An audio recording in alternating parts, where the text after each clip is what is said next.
Today in the news here on Vanguard Life. My name is Ololade Adeomi. I look into all our newspapers for today, starting with Vanguard. Major headline on Vanguard says police orderly withdrawal. Senators kick. Tinubu insists senators' alleged daughters are sons of political office holders have police orderlies security cover. Tinubu orders comprehensive enforcement, directs NSA to ensure forest guards are armed, tells the VP to liaise with states on ranches. And just story can be found on page 5 of the Vanguard newspaper. Top banner editors, Serap raise alarm over rising clampdown on media activists. Federal government weighs in as Burkina Faso refuses to release seized NAF plane, 11 soldiers. America won't look away from Nigeria's killings, says Congress. Forex. CBN limits cash payout for PTA, BTA at 25%. Lower banner.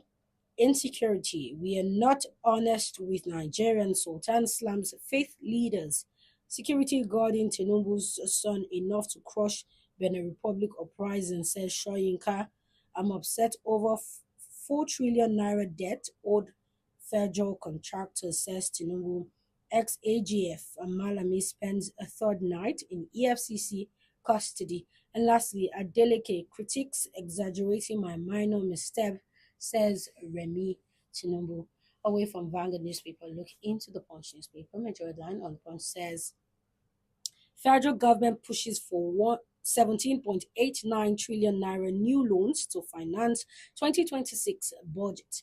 Borrowing jumps 72% as revenue dips by 8.67 trillion naira. Debt servicing to go up nearly half of 2026 earnings. Top banner Tinubu tackles VIP police escort abuse. Shoyinka fault Sheyi's entourage. Federal government opens diplomatic talks with Burkina Faso over detained aircraft, soldiers. PDP chaos. Wike Makinde forces revive war over INEX Nod. Lower banner. ECOWAS quote Nigeria tops countries ignoring judgment. Senate screens more ambassadorial nominees. And lastly, Oshun 2026, Adeleke confident of victory after a court ticket win. Away from the punch, I look into the Nation newspaper. Major headline on the Nation says Tinubu directs payment of 1.5 trillion naira debt to local contractors. Top banner, military, Tantita join forces against oil thieves in Ondo. Makinde okes 55 billion naira for road construction rehabilitation. Only competition will drive down airfares, says Kiyamo. Lower banner, it says Oyebanji set to become Oshun APC consensus candidate. And lastly, release report of my husband's autopsy. Ex-governorship candidate widows cries out. Away from the Nation, look into the Guardian newspaper. Major story on the Guardian newspaper says 54 taxes charges account for 35% of airfare cost, stifle traffic demand. Top banner optimism as federal government anticipates Nigeria's exit from CPC list. Federal government set up panel on 4 trillion naira outstanding owed contractors. Tinubu reaffirms police withdrawal from VIPs, mobilizes security livestock reforms. Kano lawyers petition Tinubu NSA over parallel Sharia body. Nigerians capital market losing $60 million to crypto, other virtual asset. Lower banner. Human Rights Day 2025 concerns as Nigeria's worsening rights crisis prompt calls for reform. Federal government arraigned Stella Odua, others on alleged 2.4 billion naira fraud. And lastly, Obasanjo tax leaders on stronger institutions for national development. That's all we have on the front page of the newspapers this morning. Join us after the break for a quick analysis of some of our top stories.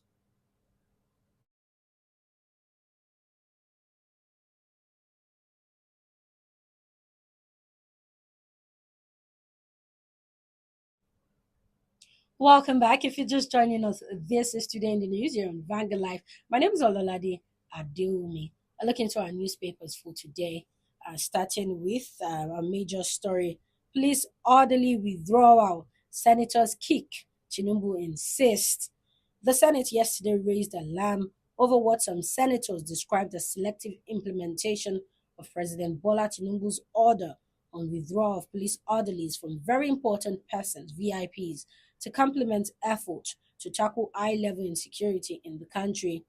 The senators complained that while their orderlies had been withdrawn, several VIPs still enjoyed the services of police orderlies. Their complaint came on a day President Tinubu ordered total compliance with his earlier directive withdrawing all policemen attached to very important personalities across the country. The president also directed the Minister of Interior, Inspector General of Police IGP, and the Nigerian Security and Civil Defense Corps NSCDC to ensure immediate replacement of police officers on special security duties, not to leave people exposed. Angered over the selective enforcement, even when the Inspector General of Police IGP Kayode Egbetokun vowed to arrest any officer found with a VIP in violation of the directive, the senators are demanding that it be done across board in the spirit of fairness and equity, while alleging that sons and daughters of political office holders still have police orderlies and enjoy security cover. The senators sought exemption from the enforcement to avoid being used as scapegoat. For more details on this story, head over to our website at www.vanguardngr.com. A link into our second story. It says federal government wades in as Burkina Faso refuses to release seized NAF a C-130 plane, 11 soldiers. The Ministry of Foreign Affairs has stepped in to sort out diplomatic issues around the Nigerian Air Force C-130 aircraft seized by the government of Burkina Faso. Recall that the Confederation of Sahel States (AES) had, in a statement signed by Assimi Goïta, the Mali junta leader, alleged that the NAF plane entered the airspace of Burkina Faso without clearance. Though NAF said the aircraft made a precautionary landing in Bobo Dioulasso, one of Burkina Faso's cities, due to a technical problem. The AES comprises Mali, Burkina Faso, and the Niger Republic, being three countries which pulled out of the Economic Community of West African States, ECOWAS, following the organization's opposition to the military coup in the three countries. Sources told Vanguard yesterday that though the NAF aircraft followed due process and international aviation status in making the precautionary landing, Burkina Faso, Mali, and Niger are seeing the situation as an opportunity to get back at Nigeria. For more details on this story, check out our website at www.vanguardngr.com. We draw the curtain on the show for today. Do well to follow us on all our social media platforms as seen on your screen. For up-to-date stories, check out our website at www.vanguardngr.com. My name is Ololade Adewomi. Until next time,